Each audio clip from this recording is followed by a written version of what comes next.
శ్రీ విష్ణు రూపాయ నమశివాయ. పద్మపురాణంలో అనంత పద్మనాభ వ్రతం అని ఒక అద్భుతమైన వ్రతం ఉంది.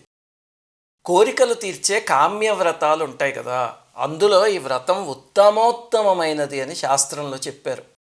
చాలామంది సాంప్రదాయం తెలుసున్న వాళ్ళు భాద్రపద శుద్ధ చతుర్దశి రోజు, అంటే సంవత్సరానికి ఒకసారి ఈ వ్రతం చేసుకుంటూ ఉంటారు. ఈరోజు వీడియోలో అసలు ఆ వ్రతం ఏమిటి, అది ఎలా చేయాలి అనేది చెప్తా.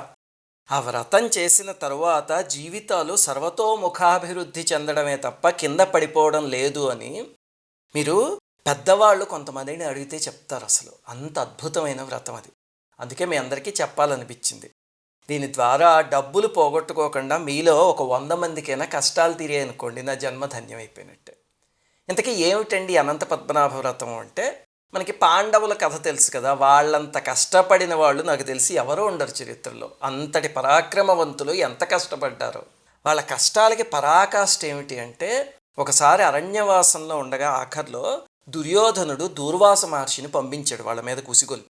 అంతా మహర్షి వచ్చి వాళ్ళని ఇబ్బంది పెడితే అప్పుడు శ్రీకృష్ణ పరమాత్మ వచ్చి అక్షయ పాత్రలో ఒక మెతుకు తిని రక్షించటం అవన్నీ మనకి తెలుసు కదా.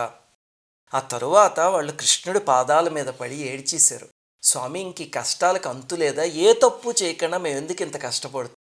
పాపం ద్రౌపదీదేవి కూడా బాధపడేసరికి పరమాత్మకి జాలి కలిగి, నాయన మీరు ఒక పని చేయండి, రాబోయే భాద్రపద శుద్ధ చతుర్దశి రోజు నన్ను అనంతుడిగా భావించి, అంటే చతుర్దశ భువనాలు నిండిపోయిన సర్వాంతర్యామిగా భావించి అనంత పద్మనాభ వ్రతం చేయండి. ఈ వ్రతం ఎవరైతే చేస్తారో వాళ్ళకి ఎటువంటి అభీష్టాలైనా నెరవేరుతాయి. అది చేశారంటే మీకు అక్కడి నుంచి విజయాలు వరించి త్వరలోనే మీ రాజ్యాన్ని కైవసం చేసుకుంటారు అని అభయం ఇచ్చారు కృష్ణ పరమాత్మ.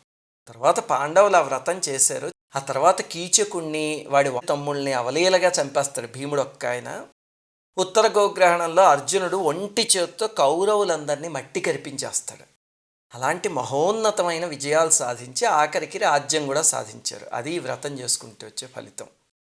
ఇంతకీ వ్రతం ఎలా చేసుకోవాలి, మొట్టమొదట దాని నియమాలు ఏమిటి అనేది చెప్తా. అందరికీ నమస్కారం.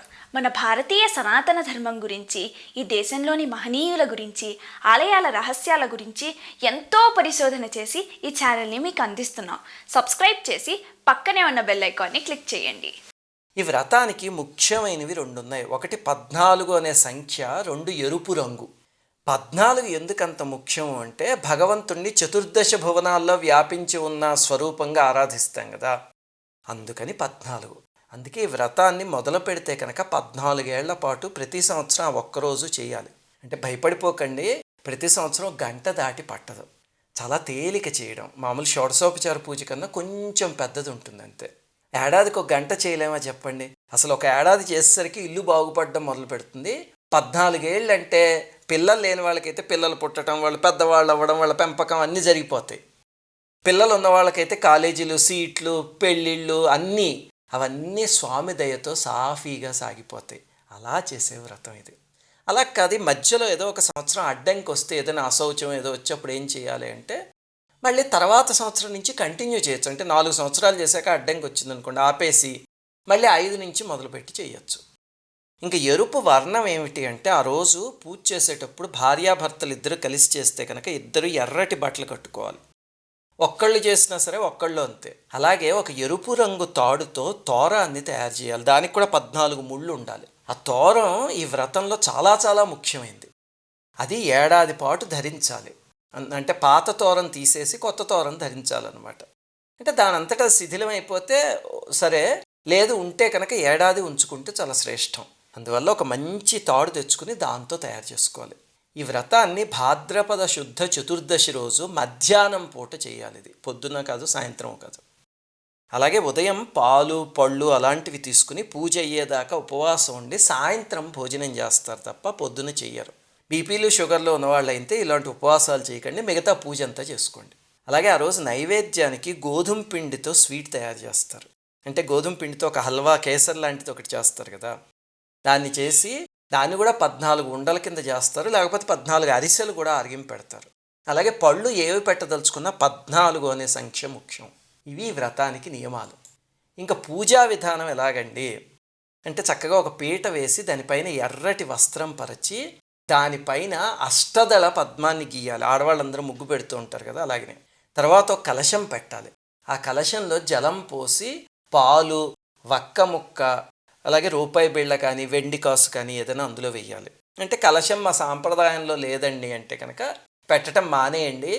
తర్వాత ముఖ్యమైనది ఏమిటంటే దర్భలతో ఒక సర్పం లాంటిది ఒకటి తయారు చేయాలి. ఇలాగా చేసి దాన్ని ముగ్గుపై నుంచి దానిపైన ఒక చిన్న లక్ష్మీనారాయణుల ప్రతిమ కానీ, ఒక బిళ్ళ కానీ, లేకపోతే ఒక చిన్న ఫోటో కానీ ఏదో ఒకటి అక్కడ ఉంచాలి. అంటే శేషసేనుడైన నారాయణుణ్ణి పూజించినట్టు అనమాట. అంటే మేము ఎక్కడో ఆఫ్రికాలో ఉంటాం, మాకు దర్భలు దొరకవండి, ఏం చేయాలి అంటే గంధంతో ఆ బట్ట మీదే 7 తలలు ఉన్న సర్పం గీయండి, బొమ్మ గీసి దాని మధ్యలో పెట్టండి. ఇప్పుడు ఈ పూజ చేయడానికి మొత్తం 12 స్టెప్స్ ఉన్నాయి. ఇందులో చాలా వరకు మనకి తెలుసున్నవే, అవి ఏమిటో ఇప్పుడు చెప్తా. మొట్టమొదట దీపారాధన, ఆచమనం, సంకల్పం మనం ఏ పూజకైనా చేసుకుంటాం. తర్వాత గణపతి పూజ, అది కూడా మనం చేస్తాం. తరువాత యమునా నదికి పూజ చేసి ఆ నీటిలోకి ఆవాహన చేయాలి, చిన్న పూజ. అది మీకు మొన్నే సప్తఋషి పూజ చెప్పాను కదా నేను, ఋషి పంచమి రోజు, అందులో ఉంది చూడండి యమునా నది పూజ, అది చెయ్యాలి. కానీ వీడియో కింద డిస్క్రిప్షన్లో PDF ఇస్తాం, అందులో అన్నీ ఉంటాయి. తర్వాత నవగ్రహాలకి, దిక్పాలకులకి క్లుప్తంగా పూజ చేసుకోవాలి, అది కూడా 1-2 నిమిషాలు పడుతుంది అంతే. తర్వాత కృష్ణ పరమాత్మకి షోడశోపచార పూజ చేయాలి, అనంతుడికి. ఆ పూజ చేసినప్పుడు మనం ధ్యానం, ఆవాహనం అవన్నీ చేస్తాం కదా అవి. ఆ తర్వాత అంగపూజ, అష్టోత్తరం చేయాలి. వేదం అలవాటు ఉన్న వాళ్ళైతే చక్కగా పురుష సూక్తం కానీ, విష్ణు సహస్రనామం అలవాటు అయితే అది చదువుకోండి, చాలా శ్రేష్టం చదివితే. తర్వాత ఏం చేయాలంటే తోర గ్రంథికి పూజ చేయాలి. మొత్తం 14 ముడులు గ్రంథులు ఉంటాయని చెప్పాను కదా, ఒక్కొక్క గ్రంథికి ఒక్కొక్క నామం ఉంది, చదువుతూ అక్షింతలతో పూజ చేయాలి. తర్వాత పంచోపచార పూజ, ధూపం, దీపం, నైవేద్యం, మనం ఏ పూజలో చేసేవైనా అది చెయ్యాలి. ఆ తరువాత తోరాన్ని కుడి చేతికి కట్టుకోవాలి. ఆ తోర ధారణకి ఒక చిన్న శ్లోకం ఉంది, చదువుతూ కట్టుకుని జీర్ణతోర విసర్జనం అని, అంటే కిందటి సంవత్సరం కట్టుకున్న తోర ఉంటుంది కదా ముందే మొదలు పెట్టుంటే, అది తీసేయడానికి ఒక శ్లోకం ఉంది, అది తీసేసి ఈ కొత్తది ఉంచుకోవాలి. తర్వాత ఒక వ్రత కథ ఉంది, భలే ఉంటుంది ఆ కథ. అది కౌండిన్యుడు సుశీల కథని గురుచరిత్రలో 42, 43 ఎక్కడో ఒక అధ్యాయంలో వస్తుంది కథ, నృసింహ సరస్వతి స్వామి చెప్తారు. ఆ కథ చదువుకుని అక్షతలు శిరస్సు పైన ధరించాలి. ఆ కథ కూడా మేము PDFలో ఇస్తాం. ఆ తరువాత ఎవరైనా ఒకళ్ళని పిలిచి వాళ్ళకి భోజనం పెట్టి వాయన దానంలాగా దక్షిణ ఇవ్వాలి ఎవరైనా మంచి వాళ్ళకి. ఆ శ్లోకం కూడా ఇస్తాం, ఏ శ్లోకంతో దక్షిణ ఇవ్వాలి అనేది. ఎవరు లేరు అనుకోండి, ఆకలి కొన్న వాళ్ళు ఎవరికైనా భోజనానికి సరిపడా ధనం ఇవ్వండి, సరిపోతుంది. అది వ్రతం చేసుకునే విధానం. ఈ వీడియో కింద PDF ఫైల్ ఇస్తాం, అది చూసి చేసేసుకోండి, చాలా తేలిగ్గా ఉంటుంది. మనం కృష్ణాష్టమి పూజ చేసాం కదా, దాదాపు 90% పూజ అదే.